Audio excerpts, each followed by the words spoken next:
नमस्कार साथियों, स्वागत है आप सभी का आपके अपने परिवार एजुकेशन हब पर। कैसे हैं आप सभी? उम्मीद करता हूं सभी एकदम स्वस्थ होंगे, मस्त होंगे और अपनी अपनी स्टडी में व्यस्त होंगे। और शिक्षा मनोविज्ञान की हमारी क्लासेस चल रही थी और उसी कड़ी में एक और बेहतरीन क्लास लेकर के मैं आप सभी के बीच हाजिर हूँ। फटाफट जुड़ जाइए, अपने दोस्तों को भी अपने साथ बुला लीजिए। अगर आपने वीडियो को लाइक नहीं किया तो पहले वीडियो को लाइक कीजिए। अगर चैनल पे आप नहीं है तो चैनल को सब्सक्राइब कीजिए और अपने दोस्तों के साथ इसको शेयर कीजिए। हम शिक्षा मनोविज्ञान पढ़ रहे थे और शिक्षा मनोविज्ञान में हमने पढ़ा था कि बाल्यावस्था पहले हम पढ़ रहे थे। उससे पहले हमने बात की थी अधिगम के बारे में, अभिवृद्धि के बारे में बात की थी, फिर विकास के बारे में पढ़ा, फिर अभिवृद्धि विकास से अंतर पढ़ा, फिर उसके विकास के कुछ नियम पढ़े, विकास के सिद्धांत पढ़े। उसके बाद हम अवस्थाओं में आए। अवस्थाओं में हमने पहले आके गर्भावस्था पढ़ी, फिर हमने अगली कुछ क्लासेस में शेषावस्था को पूरा किया और फिर हम बाल्यावस्था को पढ़ चुके। और आज हमारी बाल्यावस्था की शायद अंतिम क्लास रहेगी। हो सकता है कल की क्लास में चल जाए, लेकिन चांस है कि आज की क्लास में बाल्यावस्था को हम पूरा कर ले और फिर हम किशोरावस्था में चलेंगे। क्लियर? और आई थिंक आपको चीज़ें अच्छी लग रही होंगी, आप बिल्कुल इनको एंजॉय कर रहे होंगे पढ़ने में। तो चलिए फटाफट आज की क्लास से शुरुआत करते हैं। हम बाल्यावस्था के बारे में पढ़ चुके थे, बाल्यावस्था के उपनाम पढ़ चुके थे। आज हम पढ़ेंगे बाल्यावस्था की विशेषताएं। तो हेडिंग लगाइए बाल्यावस्था की विशेषताएं। आपको अच्छे लग रहे होंगे क्लासेस वगैरह, उनमें पढ़ने में मज़ा आ रहा होगा। तो आज हम पढ़ते हैं बाल्यावस्था की विशेषताएं। बाल्यावस्था की विशेषताओं के बारे में आज अपन बात करते हैं। बाल्यावस्था के बारे में अगर हमने उसको उपनाम वगैरह कुछ पढ़े थे, आज हम बाल्यावस्था की विशेषताओं के बारे में देखेंगे। इन विशेषताओं को एक नाम और बोलते हैं। अगर आप कहेंगे आपको ये पूछ ले कि बाल्यावस्था की विशेषता या ना पूछ कर ऐसे पूछ ले कि बाल्यावस्था के विकासात्मक कार्य, बाल्यावस्था की विशेषताएं ना मतलब आपसे मतलब ऐसे कुछ इस तरीके की बात भी कर सकते हैं कि विकासात्मक कार्य। आपको कहते हैं लोग मतलब बावला बनाने का काम कैसा होता है, आपको मतलब थोड़ा इस टाइप का कि विशेषताएं कुछ नहीं, विशेषताएं कुछ कहीं नहीं, विशेषताएं नहीं, विकासात्मक कार्य पढ़ाऊंगा। आपके दिमाग में आया क्या विशेषताएं मैंने पढ़ाई, विकासात्मक कार्य क्या होता है? कुछ नहीं होता, यही है, ये विशेषताएं ही विकासात्मक कार्य हैं। वो कहते हैं ना गंगाधरी शक्तिमान है, तो ज़्यादा कुछ नहीं है, ऐसे बहकावे में आने कोई जरूरत नहीं है। विशेषताएं बोल दीजिए, इसके जो विकासात्मक कार्य बोल दीजिए या फिर बाल्यावस्था के कुछ फैक्ट बोल दीजिए, उसके मतलब इसके कुछ तथ्य। क्लियर? तो विशेषताओं के बारे में बात करते हैं। तो सबसे पहला पॉइंट अपना कौन सा आता है कि जो बाल्यावस्था है ना, इसमें शारीरिक और मानसिक विकास में स्थिरता आती है। बाल्यावस्था के शारीरिक और मानसिक विकास में स्थिरता। बाल्यावस्था में क्या आती है? बालक में शारीरिक और मानसिक विकास क्या हो जाता है बालक का? बाल्यावस्था में बालक का शारीरिक और मानसिक विकास स्थिर हो जाता है। कैसे? बाल्यावस्था का शारीरिक और मानसिक विकास बालक क्या हो जाता है? स्थिर हो जाता है। यानी कि जो हमारी 6-7 वर्ष का होती है शेषावस्था, 6-7 वर्ष तक की, उसमें हमारा जो मैंने बताया था ना विकास तेज गति से होता है।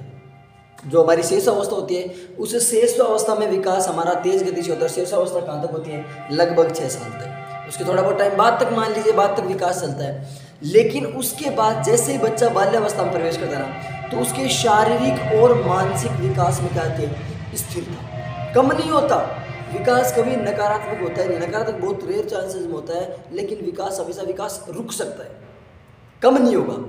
विकास रुकेगा या बढ़ेगा, कम नहीं होगा विकास। तो विकास जब जो बाल्यावस्था आती है उसमें बालक में शारीरिक और मानसिक विकास में वृद्धि नहीं होती है, विकास वहीं रुक जाता है। हम कई बार देखते हैं कि बच्चा जब मतलब 5-6 साल का होता है ना, तब तक उसकी हाइट भी बढ़ती है, उसकी लंबाई चौड़ाई सब बढ़ती है। लेकिन उसके बाद अगले 5-6 साल तक बच्चे की हाइट नहीं बढ़ती। तो क्या होती है, मम्मी वगैरह होती है ना, मम्मी पापा वो टेंशन में आ जाते हैं कि हमारे बच्चे की तो हाइट नहीं बढ़ रही, हमारा बच्चा छोटा रह जाएगा, हमारा बच्चा पतला रह जाएगा, हमारा बच्चा ऐसा रह जाएगा। उन्हें ये नहीं पता, उन्हें साइकोलॉजिकल फैक्ट नहीं पता। उन्हें साइकोलॉजी क्या बोलती है कि बाल्यावस्था जो होती है ना, उसमें बालक का विकास रुक जाता है एक तरीके से। क्यों? अब रुकता क्यों है? आपने आज तक पढ़ा होगा या नहीं पढ़ा तो कोई बात नहीं, अगर जहाँ भी अगर आप इसके अलावा आई थिंक आपको पढ़ने की जरूरत नहीं पड़ेगी, फिर भी आप कहीं पढ़ रहे हैं तो बालक का विकास रुकता क्यों है? ये सब बताएं कि रुक जाता है, लेकिन क्यों रुकता है? देखिए मैं बताता हूँ कि जो 5-6 वर्ष में मैंने क्या बताया था, विकास कैसा होता है? सर्पिलाकार होता है, इससे पता चलता है। तो जब 5-6 वर्ष में शुरुआत में बालक की लंबाई में वृद्धि हुई, उस वृद्धि को स्थायी करने के लिए एक बार वापस से विकास घूम कर आता है। पहले आगे चलता है, मतलब विकास 2 तरीके चलता है, टॉप टू बॉटम और सेंटर टू आउटसाइड। मतलब एक तो चलता है मस्तकोद्मुखी और एक चलता है सेफलोकॉर्डियल प्रॉक्सिमल डिस्टल, 2 प्रकार के बताया था ना आपको। अब देखिए तो बच्चे में एक तरीके से लंबाई इसकी बढ़ गई, लंबाई बढ़ गई, उसी लंबाई को मजबूती प्रदान करने के लिए पहले जो विकास सर्पिलाकार जो ऊपर की तरफ गया था वो वापस उसके स्थायित्व के लिए आता है। स्थायित्व के लिए कैसे कि बच्चे की जो लंबाई बढ़ी है तो उसकी हड्डियां, उसकी मांसपेशियां, उनको मजबूती प्रदान करता है। वहाँ पर विकास होता है, वो विकास क्या करता है, एक बार बढ़ता है फिर वापस उसको घुमा के लाता है। यानी कैसा होता है विकास, हमेशा लंबवत नहीं चलता, कैसा चलता है, वर्तुलाकार या सर्पिलाकार चलता है। जब मैंने विकास के सिद्धांत, विकास के नियम आपको पढ़ाए थे उस टाइम बताया था। अगर आपने चीज़ें नहीं पढ़ी हैं तो आप जाइए, चैनल पे प्लेलिस्ट है, प्लेलिस्ट में आपको विकास के नियम या सिद्धांत की क्लास मिलेगी, वहाँ पर जाके आप देख सकते हैं। क्लियर।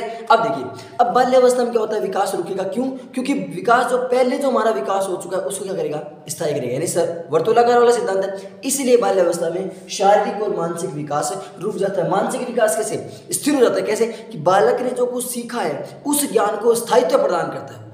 हालांकि वही ज्ञान चलता है, बालक ने 5-6 साल तक जो चीज़ें सीखी उन्हीं ज्ञान को स्थायित्व प्रदान करने के लिए विकास में क्या आती है, स्थिरता। तो बाल्यावस्था की पहली विशेषता क्या है कि इसमें शारीरिक और मानसिक विकास में क्या आ जाती है, स्थिरता आ जाती है। Is that clear? यहाँ तक आपको समझ में आ गया पहला पॉइंट। तो पहली विशेषता क्या है कि जो बाल्यावस्था में शारीरिक और मानसिक विकास में क्या आती है, स्थिरता आती है। उसके बाद दूसरी, बाल्यावस्था में बालक में सामाजिक गुणों का विकास होता है। कौन से गुणों का विकास होता है? बाल्यावस्था में बालक में सामाजिक गुणों का विकास होने लग जाता है। नोट कीजिए, बाल्यावस्था में बालक में सामाजिक गुणों का विकास शुरू हो जाता है। अब सामाजिक गुण कौन से होते हैं? शारीरिक मानसिक विकास में स्थिरता आपके समझ में आ गई। अब देखिए, बाल्यावस्था में बालक में सामाजिक गुणों का विकास होता है। कैसे? चलिए मैं बताता हूँ सामाजिक गुणों का कैसे। कि बालक, पहली बार नोट कर लीजिए, आपको दिख रहा नहीं होगा, अब दिख रहा है। सामाजिक गुणों का विकास कैसे होता है? बालक में सामाजिकता की भावना आ जाती है, बालक में सहयोग करने की भावना आ जाती है, बालक में कर्तव्य निष्ठा की भावना आ जाती है, बालक में उत्तरदायित्व निभाने की भावना आ जाती है, बालक में समाज से जुड़ने की भावना आ जाती है।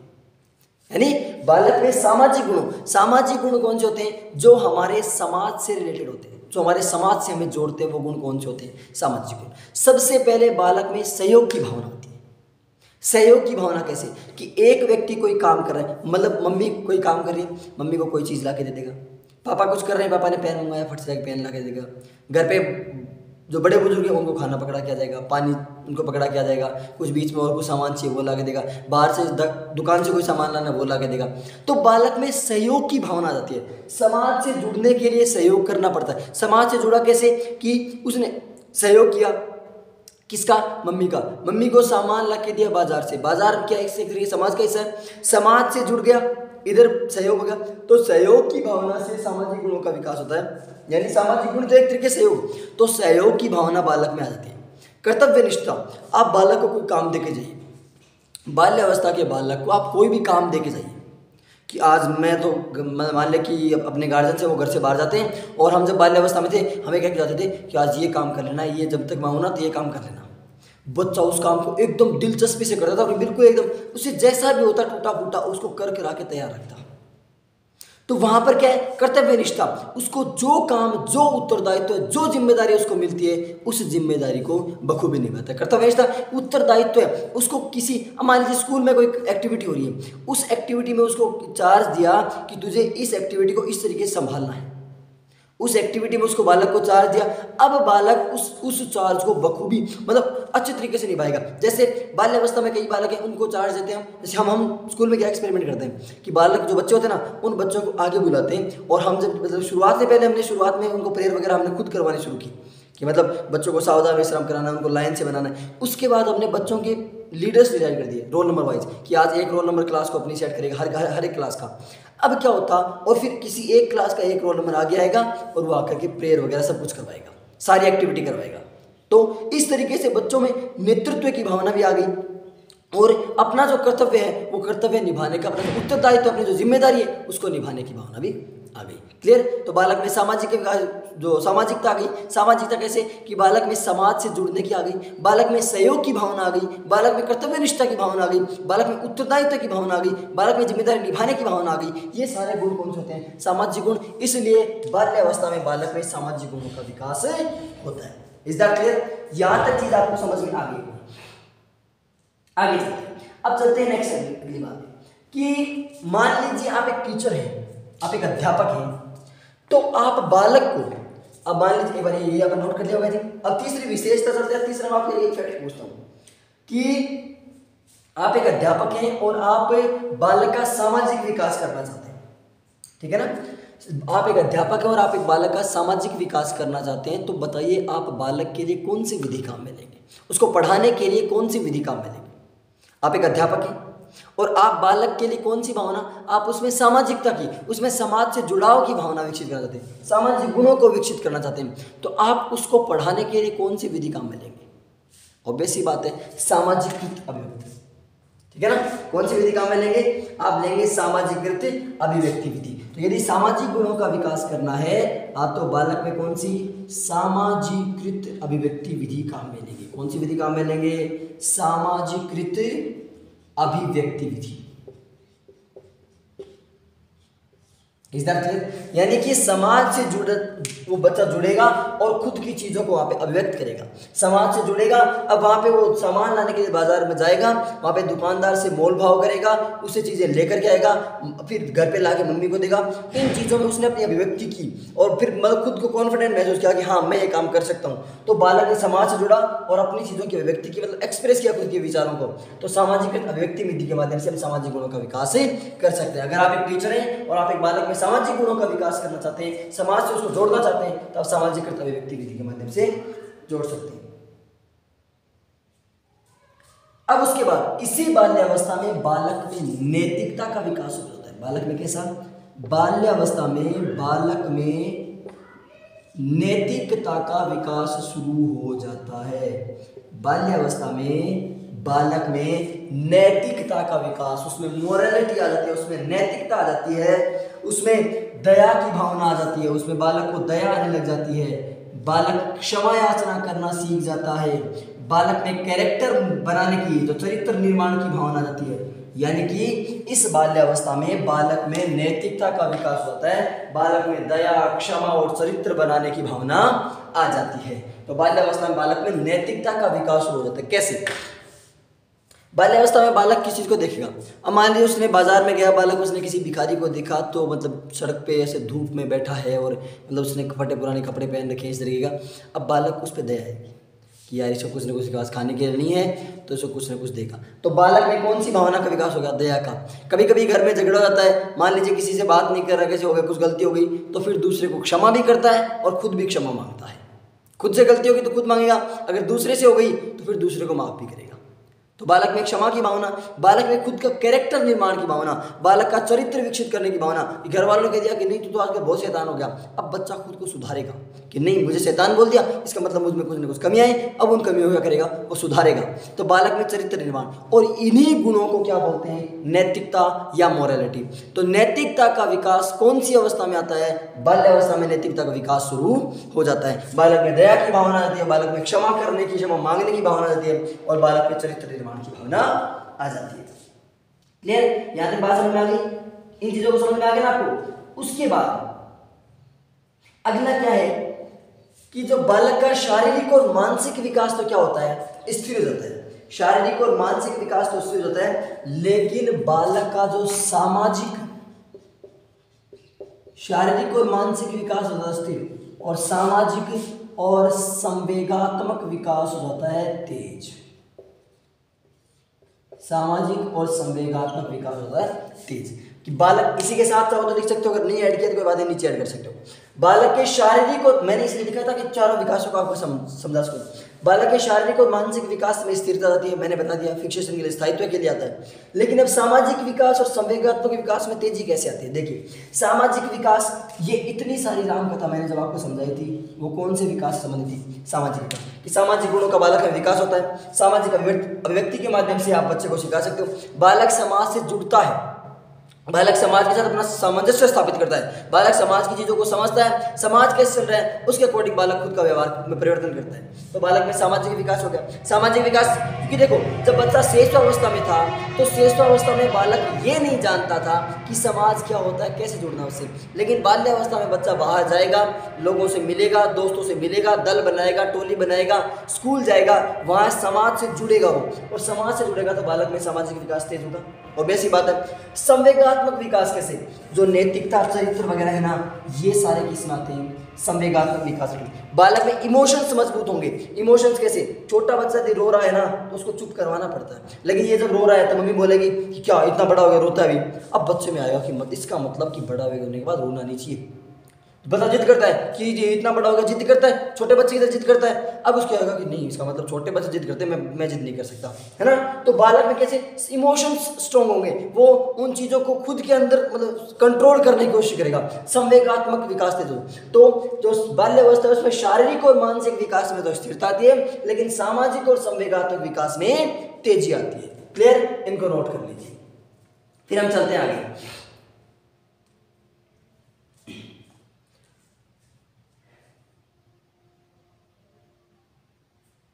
उसके बाद बालक इसमें सूक्ष्म कौशल सीख जाता है। किसमें? जो बाल्यावस्था होती है ना, इस बाल्यावस्था में बालक सूक्ष्म कौशल सीख जाता है। सूक्ष्म कौशल कौन कौन से होते हैं?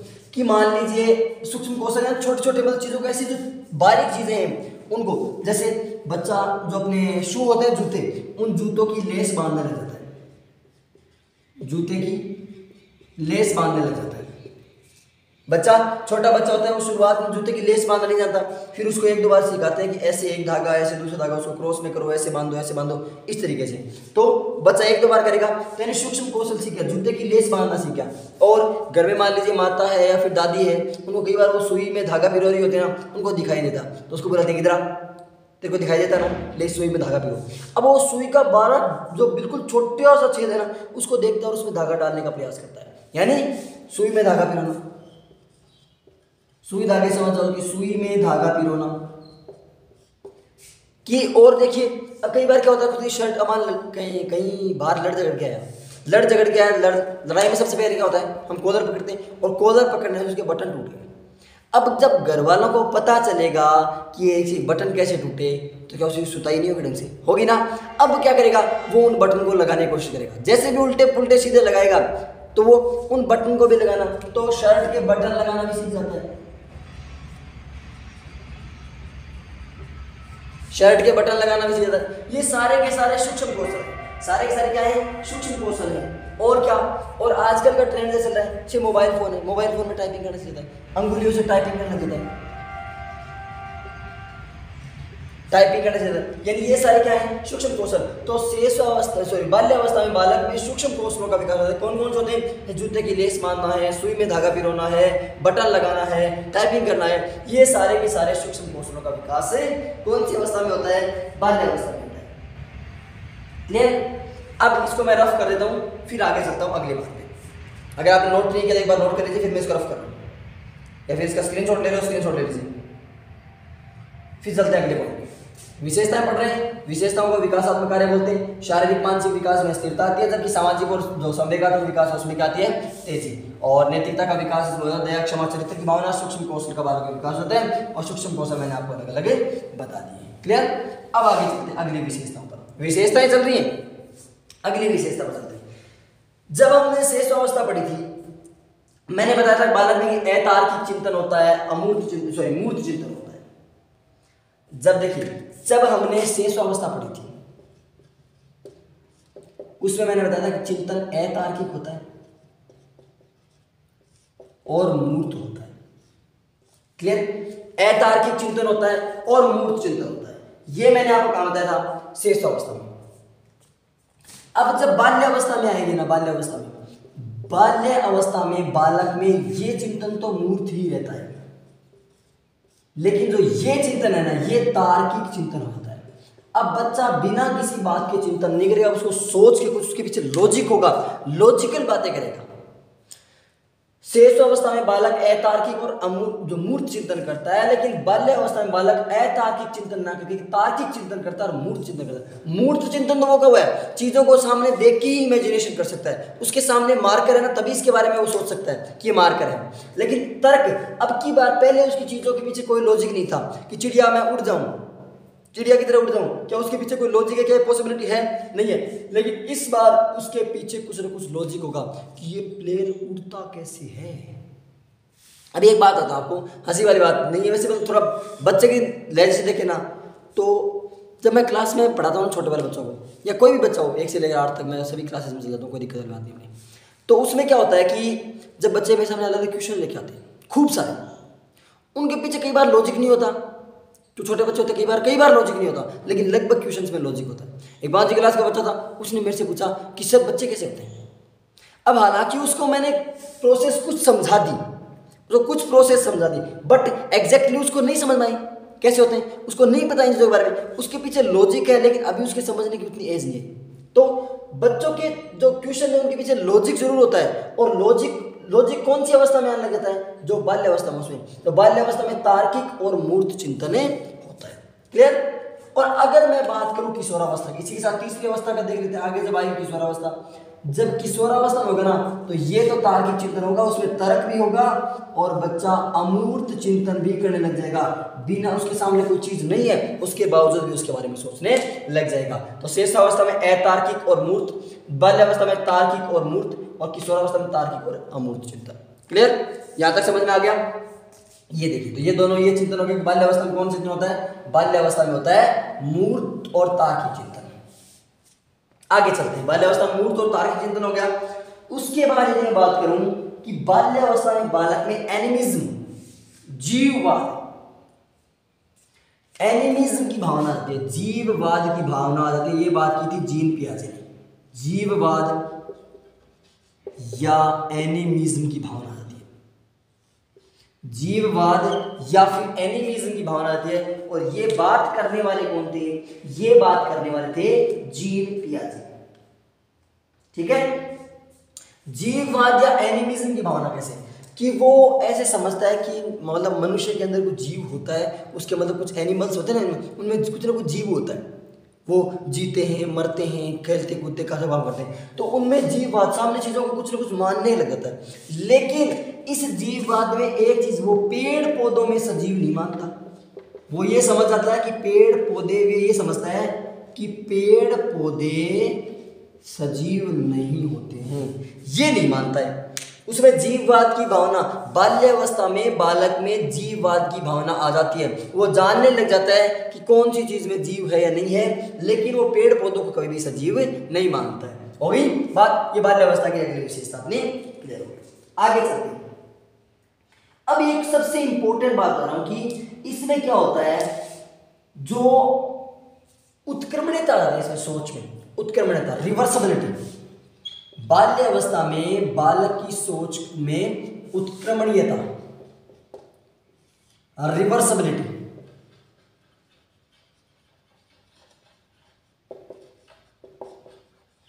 रिवर्सिबिलिटी आती है। उत्क्रमणीयता को ऐसे बोल सकते हैं पलटावी चिंतन। बच्चा पलटावी चिंतन इसमें शुरू हो जाता है बच्चे में। अब मैं एक बात बताऊं कि ये चिंतन इस अवस्था में शुरू होता है, तो क्या ये चिंतन शेष अवस्था में था? बालक में बाल्यावस्था में उत्क्रमणीयता, रिवर्सिबिलिटी आती है, तो क्या ये चीज शेष अवस्था में थी? तो शेष अवस्था में बालक में अनुत्क्रमणीयता होती है। कैसी होती है? अनुत्क्रमणीयता या फिर पलटावी चिंतन बाल्यावस्था में नहीं होता, शेष अवस्था में नहीं होता, बाल्यावस्था में से शुरुआत होती है। पलटावी चिंतन कैसे? बच्चे को हमने पूछा, एक शेष अवस्था वाला बालक था 4-5 साल का, उसको मैंने पूछा कि यहां से तेरे घर की दूरी 2 किलोमीटर है, यहां से तेरे घर की दूरी कितनी है? 2 किलोमीटर। तो बता तेरे घर से ये जगह कितनी दूर है? अब बच्चा ये जानता है कि यहां से लेकर के उसके घर की दूरी कितनी है? 2 किलोमीटर, लेकिन ये नहीं जानता कि उसके घर से ये जगह कितनी है। उसको वापस रिवर्स करके नहीं सोच सकता, वापस उसको उल्टा करके नहीं सोच सकता। मैंने कहा कि राम का भाई श्याम है, तो बता श्याम का भाई कौन है। अब बच्चा राम के भाई को जानता है लेकिन श्याम के भाई को नहीं जानता, उल्टा वापस उसको वापस नहीं कर सकता। सीधे तरीके से सोच सकता है लेकिन उल्टा उसको सीधी गिनती बच्चा बोल देगा 1 2 3 4 5 6 7 8 9 10, लेकिन उल्टा नहीं बोल सकता कि 10 9 8 7 6 5 4 3 2 1, उल्टा नहीं बोल सकता। रिवर्सिबिलिटी बालक में नहीं होती है। लेकिन ये क्या कि बालक में पलटावी चिंतन नहीं होता है। अब जब आई बाल्यावस्था, तो बाल्यावस्था में बालक में रिवर्सिबिलिटी और पलटावी चिंतन शुरू हो जाता है। अब बालक समझने लग जाता है कि मैं स्कूल से घर आता हूँ तो मुझे 2 किलोमीटर चलना पड़ता है, तो यदि मैं घर से स्कूल आऊँ तो वही चीज़ है ना, आना तो मुझे उसी रास्ते, बस मैं एक बार आ रहा हूँ और एक बार जा रहा हूँ। तो हाँ, अब की बार मेरे समझ में आ गई। आज सर को पूछने दो। फिर सर से उसे पूछा कि बता बेटा, अगर तेरे घर से स्कूल 2 किलोमीटर है तो बता स्कूल से घर कितना है। तो बच्चे ने बताया कि सर वही 2 किलोमीटर घर है और वही 2 किलोमीटर स्कूल है। बच्चे को पूछा कि राम का भाई श्याम है तो बता श्याम का भाई कौन। अब बच्चे ने सोचा कि मेरा भाई ये है तो ये इसका भाई तो मैं हुआ ना, तो श्याम का भाई कौन हो गया, राम। अब बच्चे में उल्टे सोचने लग गया। गिनती उसने बोली। अब बच्चे ने शुरुआत में जब गिनती सीखी 1 2 3 4 5 6 7 8 9 10 बच्चे ने सीख ली, फिर बाद में अगली बार वो उल्टी बोलने में सीख गया। पहले शुरुआत में कैसे बोलेगा 10, फिर सोचेगा कि फिर 1 से लेकर गिन के लाएगा, फिर 9, फिर वापस 1 से गिनेगा। लेकिन एक टाइम आएगा कि उसको उल्टा बोलना चाहिए, 10 9 8 7 6 5 4 3 2 1 उल्टा बोलेगा, है ना।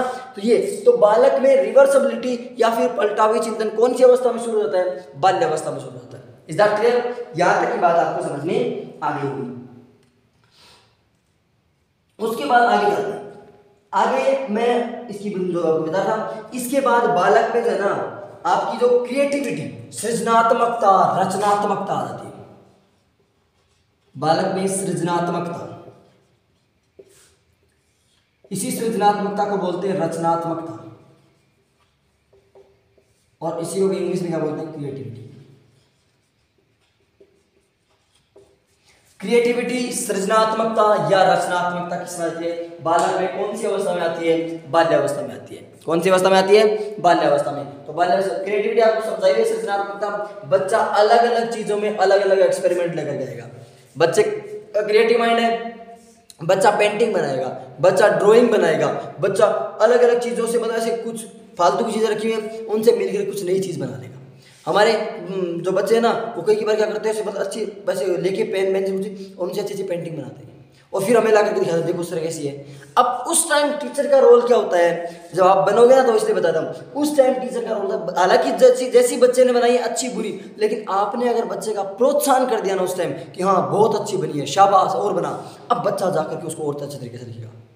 जब बच्चा लिखना शुरू करता है ना तो पहले वो कह को ऐसे अटपटा सा लिखता है, लेकिन उसको कहेगी शाबाश बहुत अच्छा लिखा है, उसको और अच्छा लिख, बच्चा उसको और जमा जमा के लिखेगा, फिर और अच्छा लिख, ऐसे करते करते उसकी राइटिंग इतनी अच्छी हो जाती है वो बहुत शानदार लिखने लगता है। तो बच्चे की सृजनात्मकता, रचनात्मकता, क्रिएटिविटी है, उसको कभी दबाना नहीं चाहिए। बच्चा आपके सामने कुछ नया आइडिया लेके आ रहा है, अगर आइडिया गलत है तो उसको थोड़ा सही तरीके से मॉडिफाइड करके बच्चे को कि ये काम है ना, अगर ऐसे करेगा तो ज़्यादा अच्छा रहेगा, लेकिन इससे ज़्यादा अगर ऐसे करेगा ना तो और ज़्यादा अच्छा रहेगा।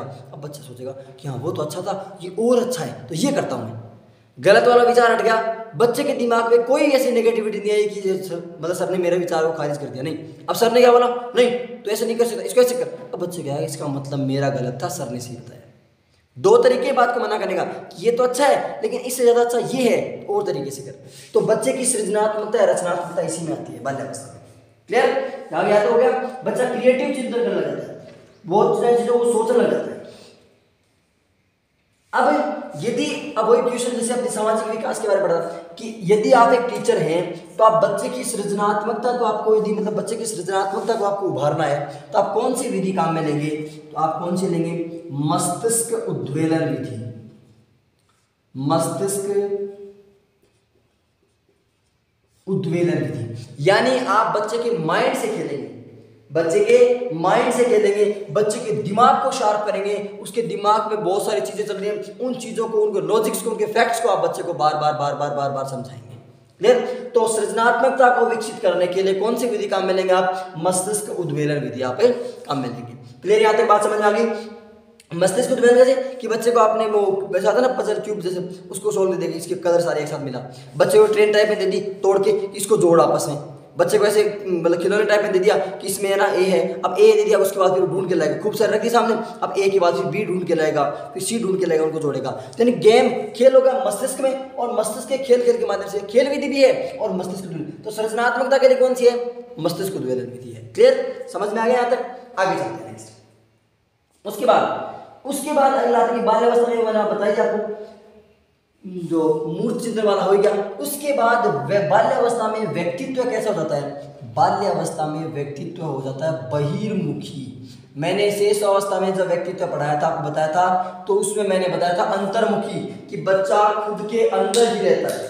बच्चा क्या रहता है? बच्चा खुद के अंदर ही रहता है और खुद की मस्ती में ही मस्त रहता है। लेकिन बाल्यावस्था में आकर के बच्चा क्या होता है? बहिर्मुखी, बाहर से चीजों मतलब दूसरों के। अब बहिर्मुखी व्यक्तित्व कैसे होता है? देखिए, बाल्यावस्था में बच्चा कहाँ जाता है? समाज में। समाज में जाता है। समाज में जाता है तो वो समाज में लोगों के सामने अपनी चीजें रखेगा। उसको किसी दुकान से सामान लाना है तो दुकान वाले को, कई बच्चे आगे जाकर जब व्यक्तित्व पढ़ेंगे ना, तो फिर मैं व्यक्तित्व के प्रकार बताऊंगा। कुछ बच्चे होते हैं जो मतलब अंतर्मुखी प्रकार के रहते हैं, लेकिन अब उसको सामान लेना है तो उसको बोलना पड़ेगा कि मुझे ये सामान चाहिए, वो दो। क्या हुआ? उसने अपनी चीजों को बाहर एक्सप्रेस किया। तो बाल्यावस्था में व्यक्तित्व कैसा होता है? बहिर्मुखी। जबकि श्रेष्ठावस्था में कैसा था? खुद की मस्ती में मस्त रहता था। इसमें टोली वगैरह बनाता है बाल्यावस्था में, तो टोली के साथ उसको खेलना पड़ता है, खेलने के लिए उसको बोलना पड़ता है, तो बाहर के वातावरण से घूमता है, अपनी चीज़ों को बाहर निकालता है कि नहीं तू है ना वहाँ जा, वहाँ पे उसको कैच आएगा, खेलते रहे, या फिर तू ऐसे खेल, तू मुझे ये चीज़ दे। तो उससे क्या होता है? बालक का व्यक्तित्व बहिर्मुखी हो जाता है। ये आपको मैं बताया था कि बाल्यावस्था जो काफ़ी लंबी है, तो काफ़ी इसमें टाइम लगेगा। कुछ 2-4 विशेषताएं इसकी हो गई हैं। अब आई थिंक आज की विशेषता मैं बता दी आपको। अब कुछ विशेषताएं हो गई थी, तो बाल्यावस्था में 1 क्लास होगी, विशेषावस्था की 3 क्लास हो गई थी, लेकिन बाल्यावस्था की अपनी 4 क्लास होगी। तो कोई दिक्कत वाली बात नहीं। अपने को क्लास से क्या मतलब, अपने को टॉपिक समझने से मतलब है। आज की क्लास में आपने बाल्यावस्था की कुछ विशेषताएं पढ़ी, कल की क्लास में बाल्यावस्था की कुछ विशेषताएं पढ़ा करके आपको किशोरावस्था हम स्टार्ट कर देंगे। ओके, अब क्लास आपको कैसी लगी? उम्मीद होगी अच्छी लगी होगी। अगर अच्छी नहीं लगी तो कोई बात नहीं, आप पढ़ते रहिए। अच्छी लगी, क्या कमी रहती है वो आप बता दीजिए, क्योंकि वो हरिवंश राय बच्चन ने कहा था ना कि क्या कमी रह गई देखो सुधार करो। कुछ किए बिना जय जयकार नहीं होते, कोशिश करने वालों की भी हार नहीं होती। तो वो मैंने आपको बता दिया कि बाल्यावस्था की विशेषताएं किस प्रकार से थी। अगर आपको वीडियो अच्छा लगा है तो आप वीडियो को लाइक कीजिए। चैनल पे यदि आप नए हैं और आपने अब तक सब्सक्राइब नहीं किया तो इसको सब्सक्राइब कीजिए। आपके आस पड़ोस में है तो उनसे भी करवाइए। अपने दोस्तों के साथ इसको शेयर कीजिए कि क्लास चल रही है रेगुलर रूप से, और आप इसको एंजॉय कीजिए। मिलते हैं अगली क्लास में, तब तक के लिए जय हिंद, जय Bharat, and thank you for watching.